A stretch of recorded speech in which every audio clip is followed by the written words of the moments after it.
Hello, church. Welcome to today's daily devotion. My name is Henry Locate. This is God's Feeding Station, and it is an honor to be with you again today as we continue in Streams in the Desert by Letty Cowman. Today comes from Exodus chapter 10, verses 13, 16, and 19. The Lord brought an east wind upon the land all that day and all that night. And when it was morning, the east wind brought the locusts. Then Pharaoh called for Moses and Aaron in haste. And the Lord turned a mighty strong west wind, which took away the locusts and cast them into the Red Sea.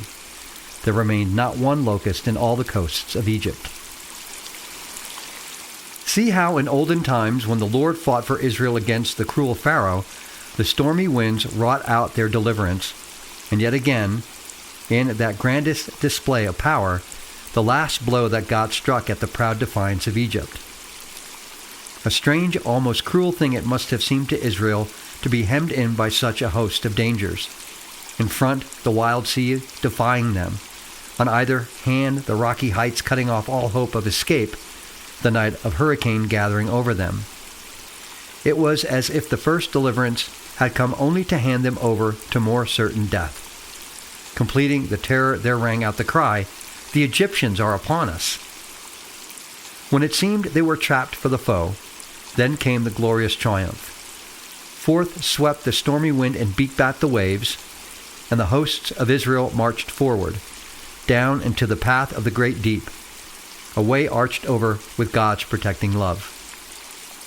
On either hand were the crystal walls glowing in the light of the glory of the Lord, and high above them swept the thunder of the storm. So on through all that night. And when, at dawn the next day, the last of Israel's host set foot upon the other shore, the work of the stormy wind was done. Then sang Israel unto the Lord the song of the stormy wind fulfilling his word. The enemy said, "I will pursue, I will overtake, I will divide the spoil. Thou didst blow with thy wind, the sea covered them. They sank as lead in the mighty waters." One day, by God's great mercy, we too shall stand upon the sea of glass, having the harps of God. Then we shall sing the song of Moses, the servant of God, and the song of the Lamb.